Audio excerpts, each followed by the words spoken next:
ইসলামের বাণী পৌঁছে দিচ্ছে প্রতিদিন।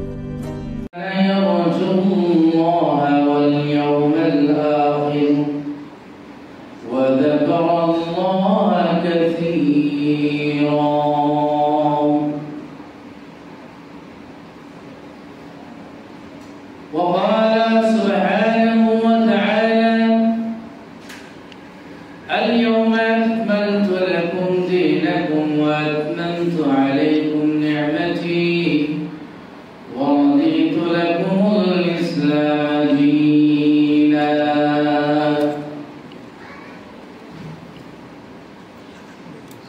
وقال رسول الله صلى الله عليه وسلم: بعثت لأتمم مكارم الأخلاق.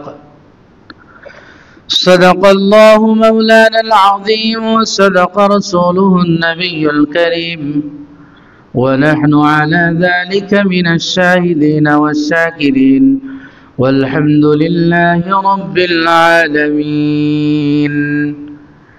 সবাই মুহাব্বতের সাথে দুরূদ শরীফ পড়ে اللهم صل على محمد وعلى آل محمد كما صليت على إبراهيم وعلى آل إبراهيم إنك حميد مجيد. اللهم بارك على محمد وعلى آل محمد كما باركت على إبراهيم وعلى آل إبراهيم إنك حميد مجيد. উপস্থিত সম্মানিত মুসল্লিয়ান কিরাম, মুআজ্জাজ ও মুহতারাম মুরব্বিয়ান ইজাম, দিগার বিরাদারান ইসলাম, আজকে সম্প্রতি আলোচিত একটি বিষয় মানবাধিকার, এই বিষয়টি নিয়ে আমি একটু আলোচনা করতে চাচ্ছি। রাসূলুল্লাহ সাল্লাল্লাহু আলাইহি সাল্লামের উপরে যে দ্বীন আল্লাহ তাআলা দিয়ে তাকে পাঠিয়েছেন, দ্বীন ইসলাম, এটা কমপ্লিট কোড অফ লাইফ, একটা পরিপূর্ণ জীবন ব্যবস্থা। ইন্নাদ-দীনা ইনদাল্লাহি আল ইসলাম।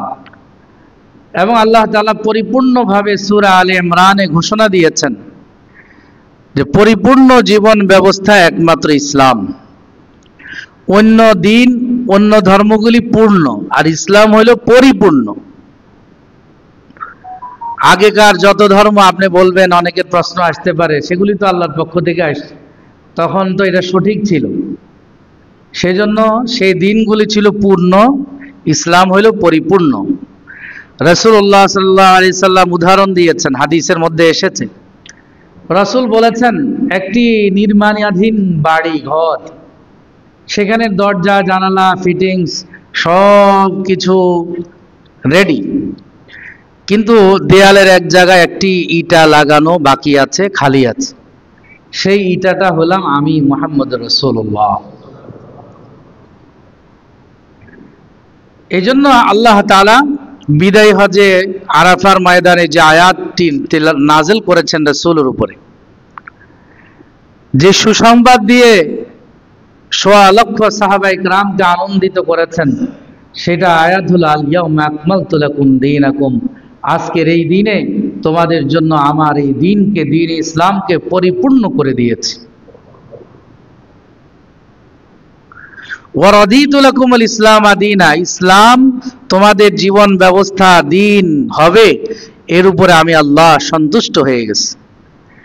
এই জন্য আল্লাহ রসুলের সিরাতের বড় কন্ট্রিবিউশন হলো যে রাসূলুল্লাহ সাল্লাল্লাহু আলাইহি সাল্লামের সিরাতের মধ্যে সমস্ত কিছুর সমাধান পাওয়া যায়। এর মধ্যে আজকের টপিক হলো মানবাধিকার, সম্প্রতি আলোচিত এবং বাংলাদেশে ইউএনএ কর্তৃক বা জাতিসংঘ কর্তৃক, আপনারা জানেন, একটা মানবাধিকার কমিশন অফিস করতে চাচ্ছে।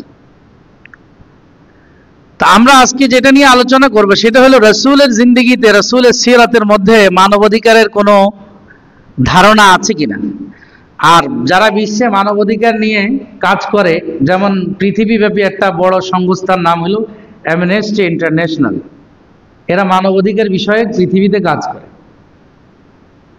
মূলত এটা আগেই বলে দিই, এই মানবাধিকার স্লোগান, মানবাধিকার নিয়ে যারা কাজ করে জাতিসংঘের আন্ডারে, মূলত আপনারা জানেন জাতিসংঘ মূলত আমেরিকার এজেন্ডা বাস্তবায়নে, কুফরি শক্তির এজেন্ডা বাস্তবায়নে সবসময় তৎপর।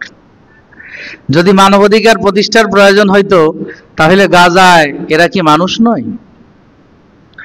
মিয়ানমারে এরা কি মানুষ নয়? কাশ্মীরে এরা কি মানুষ নয়?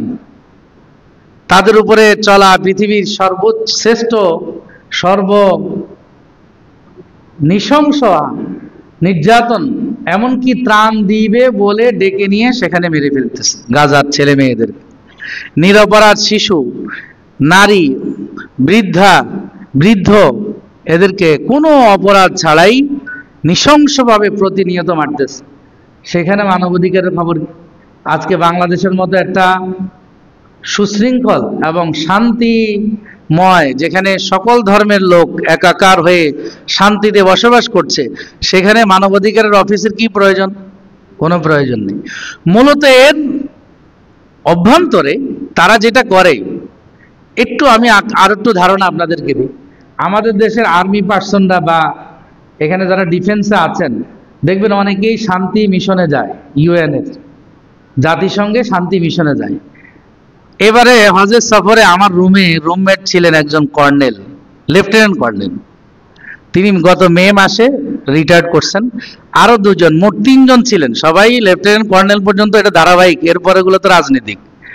যার মামু খালু আছে সে আরো বড় পদ পায়, এটা তো আপনারা হয়তো যারা জানেন ডিফেন্সে এটাই হয়ে থাকে। তো এটা হলো স্বাভাবিক পদ আর কি, এতটুকু পর্যন্ত লাস্ট স্টেজ। তো 3 জনকে আমি পাইছি, 2 জন এখনো চাকরিরত, আরেকজন আমার রুমমেট ছিলেন, ওই দিন আমার কাছে আসছেন। তো উনি 5 বছর মিশনে ছিলেন। এই যে মিশনে শান্তি রক্ষার নামে তারা বিভিন্ন জায়গায় লোক পাঠায়, এটার অভ্যন্তরে কি জানেন? আপনারা জানেন না। সেটা হলো আফ্রিকাতে প্রচুর সম্পদ আছে, খনিজ সম্পদ আছে, ইউটিলাইজ করে এটার ব্যবস্থাপনা করে আফ্রিকানরা তাদের উপকারে ব্যবহার করবে, এটা তারা জানে না। এদেরকে ওইভাবে রাখা হয়েছে। শান্তি মিশনের নামে জাতিসংঘ সেখান থেকে ইউরেনিয়াম সহ দামি দামি পদার্থগুলি, খনিজ সম্পদগুলি লুটে পুটে এনে আমেরিকাকে সম্পদশালী বানাইতেছে। আপনি তো দেখতেছেন আসলে এটা অভ্যন্তরে একটা শান্তি রক্ষা হচ্ছে, আসলে শান্তি রক্ষা না, উদ্দেশ্য হলো সম্পদ চুরি। ব্রিটিশরা এই পুরা বিশ্বে শাসন করছে, আপনারা জানেন। এরা যেখানেই গেছে এদের মূল লক্ষ্য উদ্দেশ্য ছিল সম্পদ চুরি করে নেওয়া। ধরেন ভারত উপমহাদেশে তারা 200 বছর শাসন করছে। 200 বছর শাসন করে তারা যখন 1947-এ তারা যখন ভাগতেছে, তখন এরকম পরিমাণ জাহাজ বোঝাই করে ভারত উপমহাদেশ থেকে সম্পদ নিয়ে গেছে। তৎকালীন সময়ে পৃথিবীর 20% সম্পদ ছিল ভারত উপমহাদেশ, এর মধ্যে 17% বোঝাই করে তারা ব্রিটেনে নিয়ে গেছে। বর্তমানে যে রানীর যে মুকুট, সেখানে যে হীরা, সেটাও ভারতের, জানেন না আপনারা হয়তো। চুরি করা মানে ওরা যে চোর, 4-1টা চিহ্ন হইল কোপালেই। এই হীরক খণ্ড নিয়ে সে শাহী সিংহাসনে বসে। আপনাদের কাছে তারা তো খুব সম্মানিত, এলিট, তারা খুব দামি, কিন্তু আমেরিকা, ফ্রান্স এবং জার্মানি, ইটালি, এই ব্রিটেন, এরা হলো আদি চোর, এখনো চুরি করতেছে। এখনো তাদের উদ্দেশ্য হলো পৃথিবীর খনিজ সম্পদগুলি চুরি করে, ডাকাতি করে নিয়ে তারা সেখানে জমা করতেছে। একদম রিসেন্টলি একটা ঘটনা আপনারা দেখবেন, সবাই যারা এখানে শিক্ষিত মানুষ বেশি, আপনারা জানেন ইরাকে মরণাস্ত্র আছে, এরকম একটা কথা শুনছেন না? আমেরিকার পক্ষ থেকে জোরালো আওয়াজ আসছে কি আসে নাই? আসছে। মরণাস্ত্র আছে বলে ইরাকে 12 বছর যুদ্ধ করে 12 লক্ষ মুসলমানকে হত্যা করছে। লাস্ট যখন বুশ যুদ্ধবিরতি দিল, এখন বলতেছে, সকলেই প্রশ্ন করছে মরণাস্ত্র কই দেখান। আপনারা বলছেন ইরাকে মরণাস্ত্র আছে, সেই কারণে সাদ্দাম হোসেনকে ফাঁসি দিলেন, 12 লক্ষ মানুষকে আপনারা হত্যা করছেন, মরণাস্ত্র কই? বলল যে আমাদের এই তদন্ত ভুল ছিল। বলেন এই ঘটনা সত্য না মিথ্যা? আপনারা সবাই জানেন। অভ্যন্তরে কি ছিল? ইরাকে যুদ্ধ করার অভ্যন্তরে ছিল ইরাকে প্রচুর পরিমাণ তেল ছিল, এর মধ্যে 98% তেল এই 10 বছরে আমেরিকা নিয়ে গেছে। এবার বুঝতে পারছেন এটা কয়জন জানে?